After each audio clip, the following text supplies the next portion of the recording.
Chapter 22 Pleasant Meadows. Like sunshine after a storm were the peaceful weeks which followed.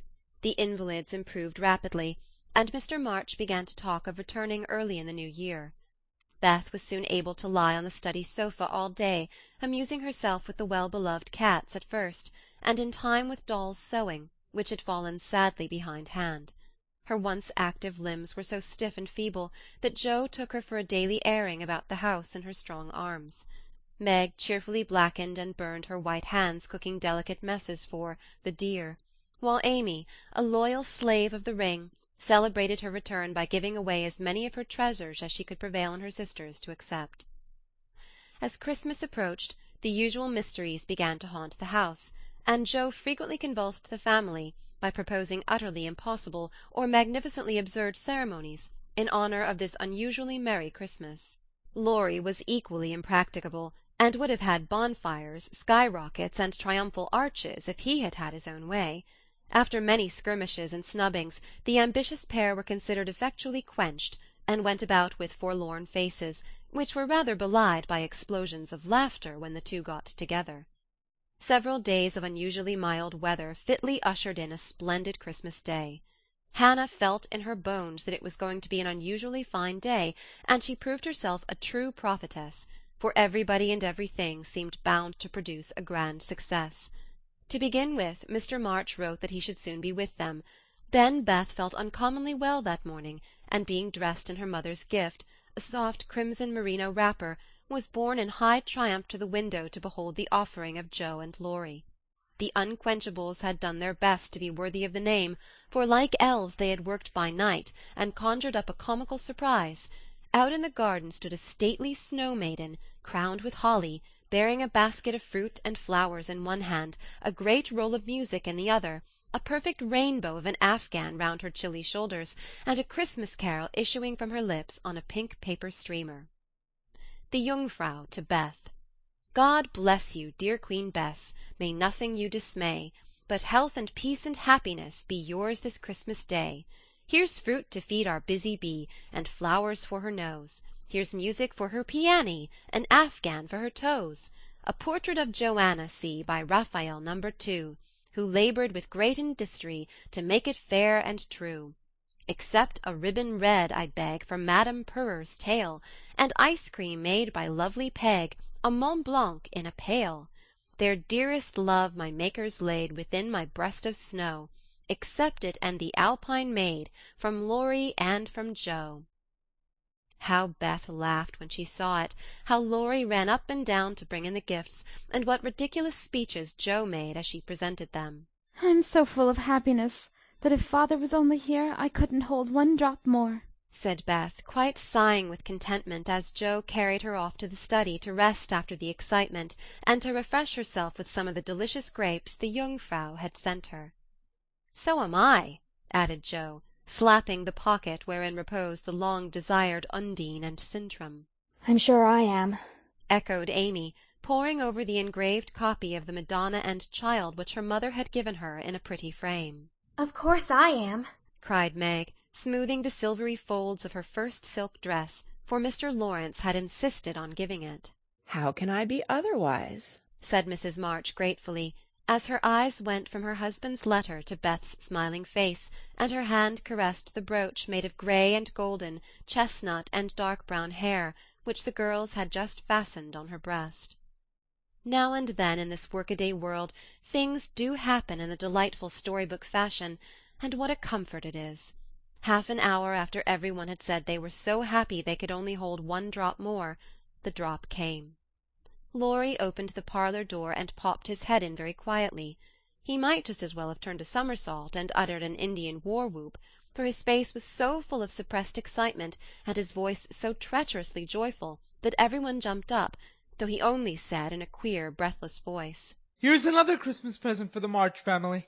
Before the words were well out of his mouth he was whisked away somehow, and in his place appeared a tall man, muffled up to the eyes, leaning on the arm of another tall man, who tried to say something and couldn't.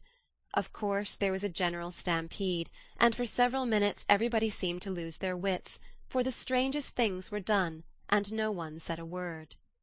Mr. March became invisible in the embrace of 4 pairs of loving arms. Jo disgraced herself by nearly fainting away, and had to be doctored by Laurie in the china-closet.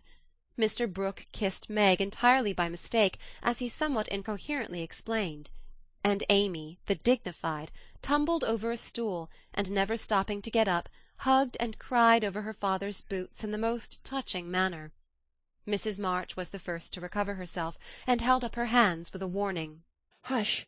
Remember Beth. But it was too late. The study door flew open, the little red wrapper appeared on the threshold, joy put strength into the feeble limbs, and Beth ran straight into her father's arms.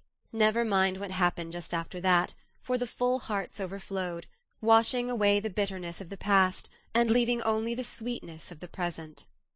It was not at all romantic, but a hearty laugh set everybody straight again, for Hannah was discovered behind the door, sobbing over the fat turkey, which she had forgotten to put down when she rushed up from the kitchen. As the laugh subsided, Mrs. March began to thank Mr. Brooke for his faithful care of her husband, at which Mr. Brooke suddenly remembered that Mr. March needed rest, and seizing Laurie, he precipitately retired.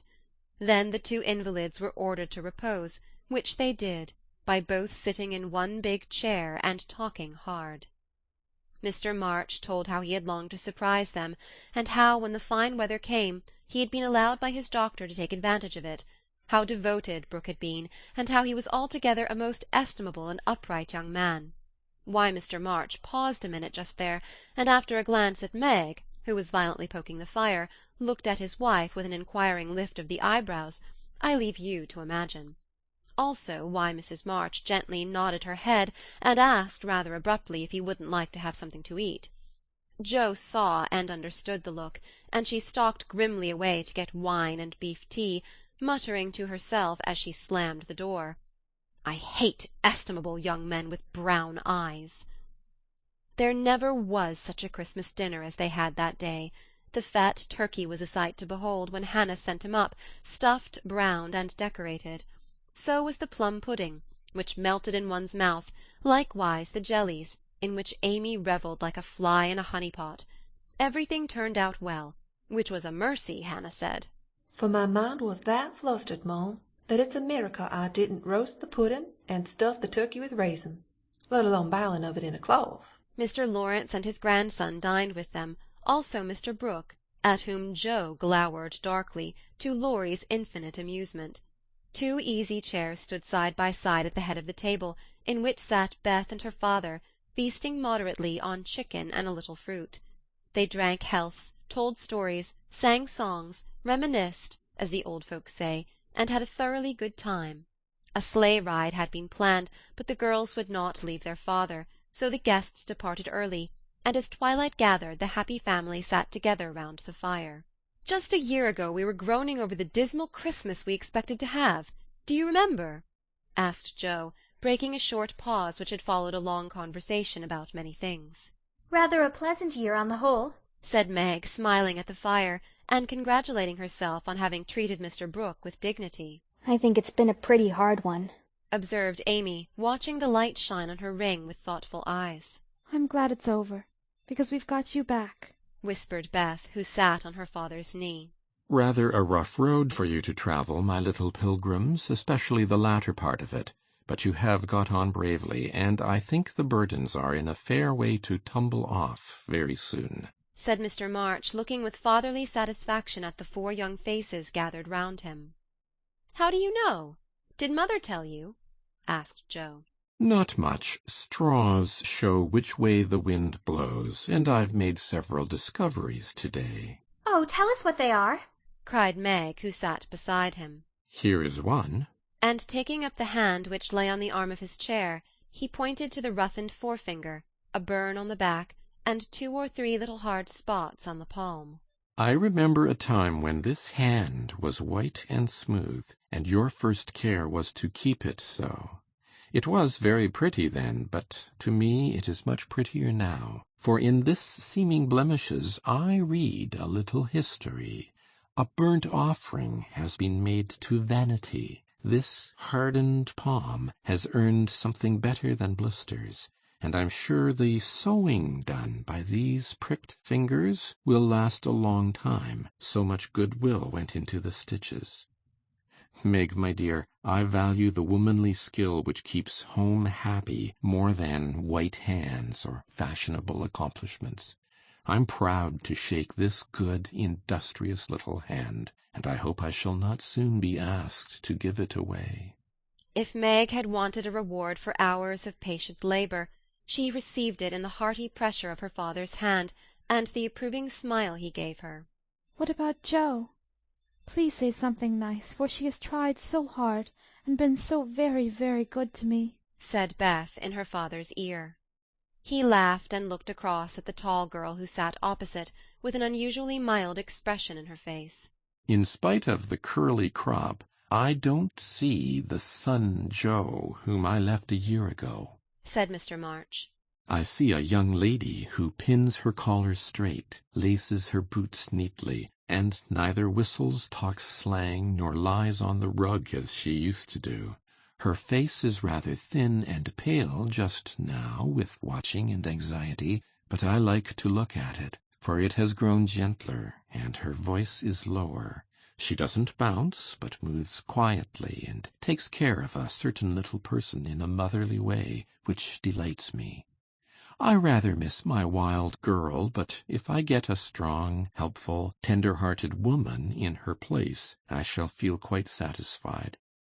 I don't know whether the shearing sobered our black sheep, but I do know that in all Washington I couldn't find anything beautiful enough to be bought with the $25 my good girl sent me.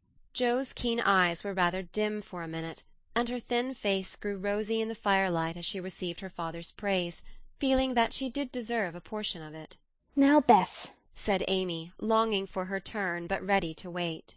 There's so little of her I'm afraid to say much, for fear she will slip away altogether, though she is not so shy as she used to be, began their father cheerfully, but recollecting how nearly he had lost her, he held her close, saying tenderly with her cheek against his own, I've got you safe, my Beth, and I'll keep you so, please God. After a minute's silence he looked down at Amy, who sat on the cricket at his feet, and said with a caress of the shining hair, I observed that Amy took drumsticks at dinner, ran errands for her mother all afternoon, gave Meg her place tonight, and has waited on everyone with patience and good humour. I also observe that she does not fret much nor look in the glass, and has not even mentioned a very pretty ring which she wears, so I conclude she has learned to think of other people more, and of herself less, and has decided to try and mould her character as carefully as she moulds her little clay figures. I am glad of this, for though I should be very proud of a graceful statue made by her, I shall be infinitely prouder of a lovable daughter with a talent for making life beautiful to herself and others. What are you thinking of, Beth?